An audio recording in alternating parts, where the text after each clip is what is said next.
Bonjour à tous, aujourd'hui j'ai décidé de mettre en avant des citations du Coran qui passent trop souvent inaperçues parmi le grand public et qui sont moins commentées en comparaison avec d'autres versets coraniques plus polémiques, plus trash, dans lesquels Allah se permet par exemple de défendre la violence conjugale, la guerre contre les mécréants, la criminalisation de la liberté de conscience ou de la vie privée amoureuse libre. Il existe en effet des versets coraniques dont la dangerosité saute bien évidemment aux yeux, mais qui démontrent surtout à quel point Allah a parfois des réactions absurdes et des arguments plutôt mesquins pour un Dieu soi-disant sage, juste, omnipotent et omniscient. Voici donc une liste de 7 propos suspects ou étranges, des propos tenus par Allah dans le Coran et qui tendent à prouver que l'islam est vraiment, mais vraiment une religion bizarre.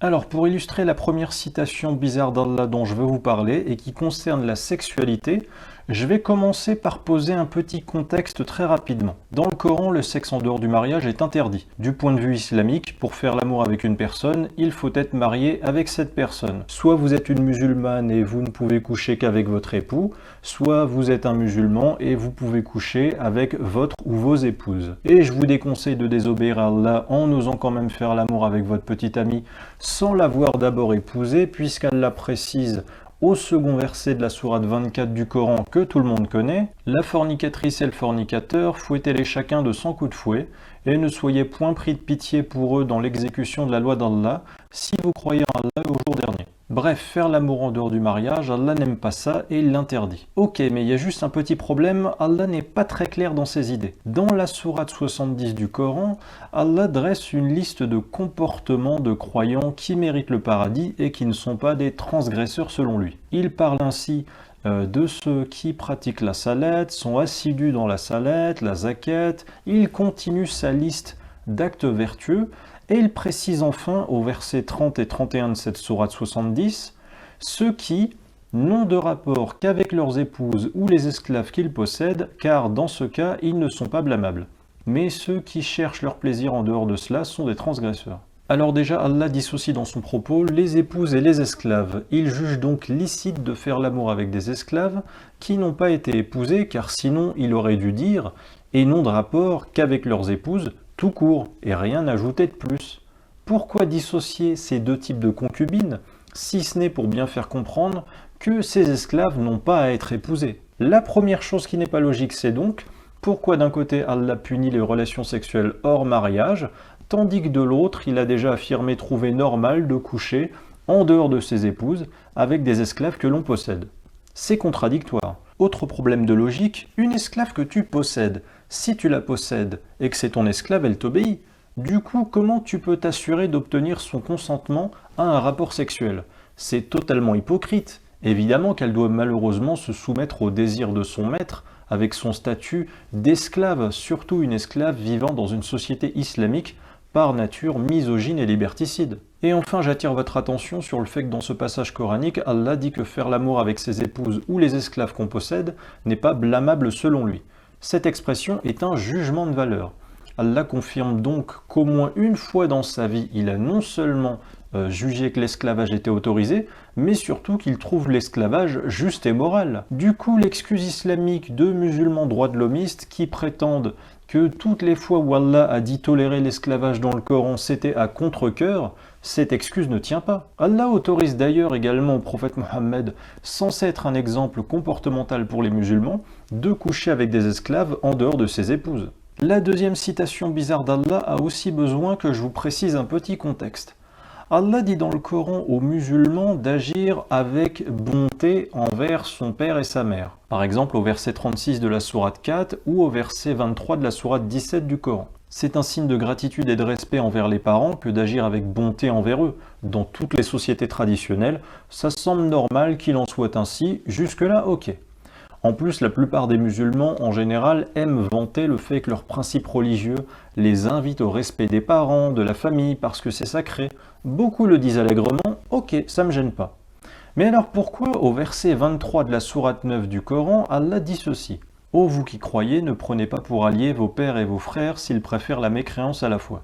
Et quiconque parmi vous les prend pour alliés, ceux-là sont les injustes. Rendez-vous compte, Allah va jusqu'à ordonner aux musulmans de tourner le dos à leur propre père si jamais celui-ci refuse d'être musulman. Si ton père t'a fait du mal durant ton enfance, ok, mais tu ne te détournes pas de ton propre père juste parce qu'il ne partage pas tes croyances religieuses. Ton père est forcément plus âgé que toi normalement, donc il a existé sur terre avant toi. Ce n'est pas à lui de s'adapter à ta foi. De surcroît, Allah n'est pas vraiment logique, car en plus d'être ingrat, un fils musulman qui rompt tout lien d'entente avec son père au nom de l'islam ne peut que conforter son père dans la mauvaise image que ce dernier a de l'islam.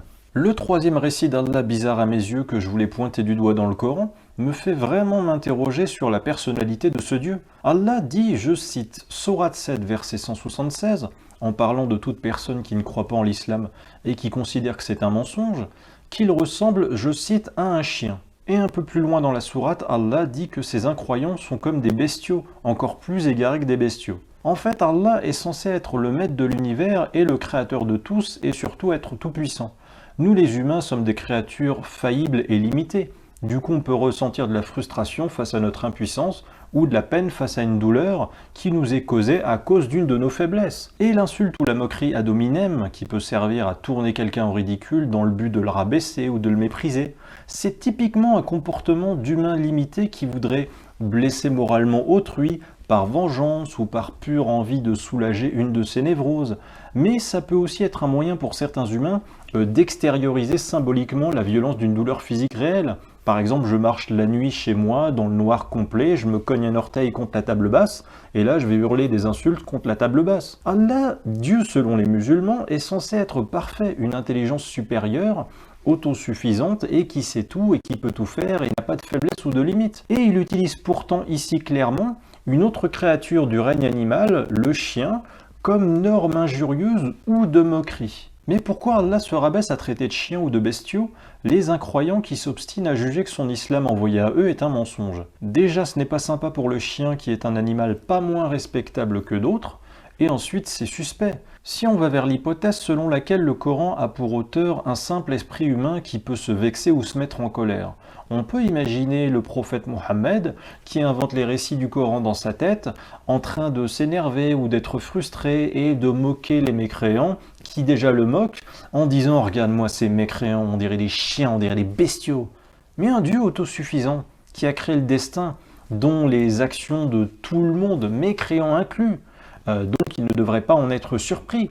Un tel Dieu qui sait tout, qui peut tout faire, je peux me tromper, mais je ne l'imagine pas insulter, un signe de faiblesse passionnelle humaine, souvent motivé par la frustration, la colère, dans le but de qualifier ceux qui ne croient pas en lui de chiens ou de bestiaux. Surtout dans la révélation coranique, soi-disant spirituelle et philosophique, dites-moi quelle valeur ajoutée ce genre de comparaison moqueuse ou méprisante cela apporte. Voilà pourquoi je soupçonne plutôt un humain frustré, faillible et sanguin d'être derrière ce genre de propos du Coran. Le quatrième récit coranique étrange d'Allah dont je voulais vous parler est un peu particulier et dans un tout autre registre. En fait, dans les versets 29 et 30 de la sourate 9 du Coran, Allah parle des mécréants et il est très explicite dans son propos. Les musulmans doivent combattre ceux qui ne croient ni en Allah ni au jour dernier, qui ne professent pas l'islam. Ce sont des raisons explicitement intolérantes envers la liberté religieuse, intolérantes envers la liberté de conscience d'autrui. Juste ce verset qui n'a aucune limite temporelle ni géographique, il explique à lui seul la mentalité destructrice et mortifère des djihadistes si vous voulez. Mais qui parle dans ce passage quand il est écrit au verset 30 de cette sourate qu'Allah les anéantisse au sujet de ceux qui ont des paroles de mécréants. Soit c'est Mohammed qui est l'auteur autonome de cette parole, mais ce n'est pas possible puisque la légende veut que l'entièreté des récits du Coran est uniquement pour auteur Allah. Donc c'est Allah qui est l'auteur de ce propos. Mais pourquoi Allah s'invoque-t-il lui-même ou se souhaite-t-il à lui-même d'anéantir les non-musulmans qui ont des paroles mécréantes? En outre, parce qu'Allah est censé être tout-puissant et n'avoir aucune limite, il aurait pu les anéantir immédiatement, ces mécréants, s'il souhaitait qu'ils soient détruits, au lieu de parler de lui-même à la troisième personne, comme s'il parlait de quelqu'un d'autre. On dirait un souhait humain de Mohammed envers Allah, qui se serait glissé dans un de ses prêches, et qui aurait fini peut-être par erreur, inscrit dans ce verset coranique. C'est bizarre.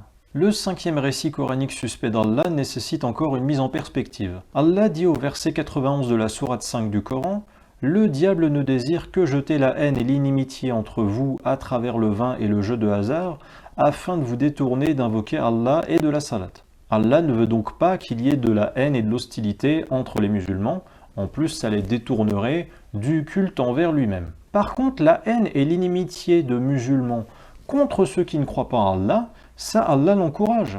Sourate 60, verset 4, Allah dit: « Certes, vous avez un bel exemple à suivre en Abraham et en ceux qui étaient avec lui quand ils dirent à leur peuple: Nous vous désavouons, vous et ceux que vous adorez en dehors d'Allah. Nous vous renions.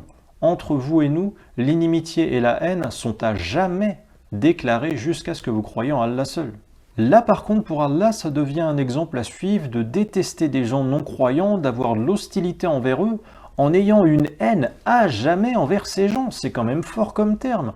Aussi longtemps qu'ils ne croient pas en Allah seul, il faut éprouver de la haine envers eux. Finalement, Allah promeut envers les non-croyants exactement ce que le diable promeut envers les musulmans du coup.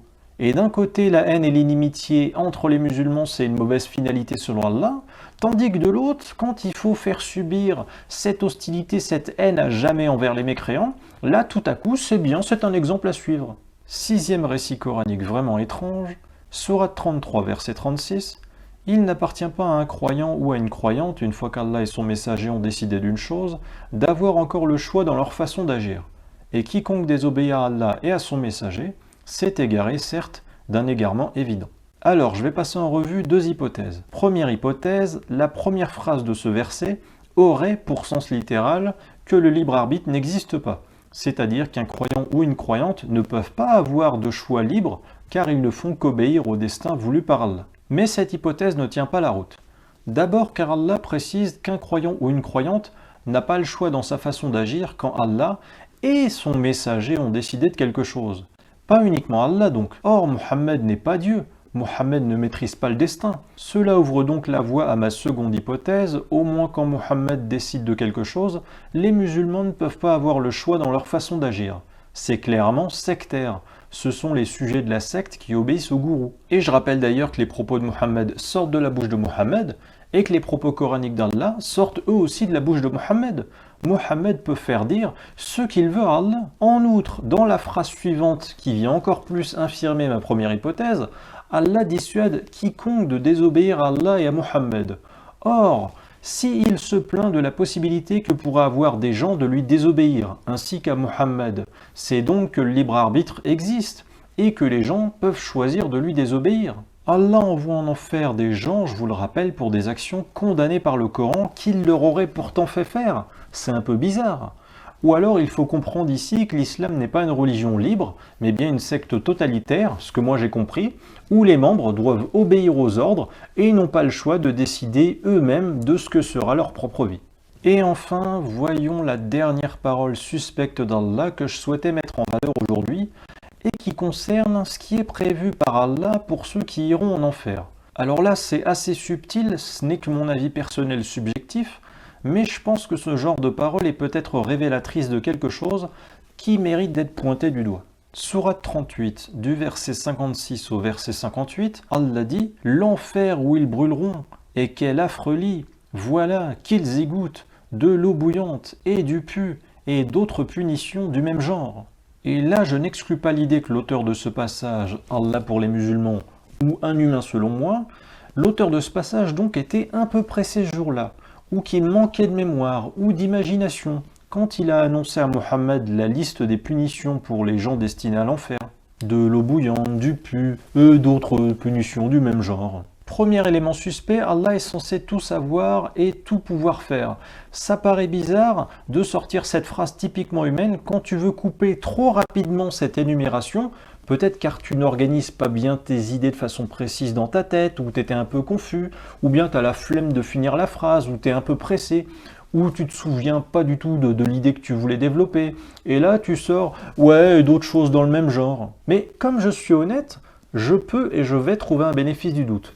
Peut-être qu'en enfer, il y a par exemple une centaine de tourments différents, et Allah ne voulait pas faire une phrase énumérant une centaine de tourments, donc il s'est arrêté à 2 exemples, ce qui est un peu court. En tout cas, si on va sur l'hypothèse où le Coran est une œuvre humaine, ce genre d'expression me semble suspecte. Second élément suspect, Allah fait une énumération de 2 sévices en enfer seulement, puis il dit « et d'autres punitions du même genre » en coupant son énumération. Pas de chance pour lui, les 2 premiers sévices qu'il cite sont totalement opposés, du coup c'est quoi le genre commun à ces 2 sévices contraires dans ce début d'énumération? De l'eau bouillante, de l'eau au-delà de 100 degrés, qui bout donc, ça détruit tous les microbes, ça stérilise complètement un liquide pollué par des bactéries. Or, le pu, par définition, c'est plein de bactéries justement. L'eau bouillante est le contraire du pu. L'eau bouillante détruit le pu. Bref, pour résumer, la légende islamique veut que le Coran serait un texte complet, incré, pensé à l'avance et pas fait dans l'urgence. Or, l'expression « et d'autres choses dans le même genre », moi ça me fait penser typiquement à une façon de couper une énumération par empressement, par flemme, par manque de capacité de mémoire pour réagir immédiatement, précisément. Je veux bien donc croire à la coupure pour une raison stylistique. Le problème, comme je vous l'ai dit, c'est que les 2 premières tortures citées sont d'un genre complètement opposé. Donc pourquoi Allah communique et m'invite à penser que ce serait une punition dans le même genre, si je ne peux même pas trouver de genre commun à l'eau bouillante et au pu? Et encore, je suis gentil, je ne pousse pas plus loin ma réflexion. Par exemple, sur le fait que dans l'enfer censé être plein de flammes de feu partout, hyper brûlant au point d'en dissoudre la peau des condamnés qui s'y trouvent en permanence, l'eau bouillante ne devrait alors théoriquement jamais pouvoir atteindre les gens. Cette eau devrait s'évaporer en permanence dans l'enfer. Mais bon, comme c'est l'islam, on va dire que c'est un feu cosmique spécial qu'il y a en enfer et que c'est de l'eau bouillante magique qui s'y déverse. Voilà, je pense en avoir terminé avec cette petite liste. En réalité, des versets coraniques bizarres, il y en a tellement plus, des dizaines et des dizaines. Il m'a d'ailleurs fallu plusieurs jours afin de faire une sélection rigoureuse. Je suis passé de 20 versets sélectionnés au départ à 14, puis 10, et enfin ces 7-là. Ma démonstration ne vise pas à faire le procès de l'islam sur le plan de la morale, mais simplement à soulever des interrogations. Il y a trop de choses étranges avec le Coran, je pense l'avoir suffisamment démontré à travers nombre de mes vidéos. N'hésitez pas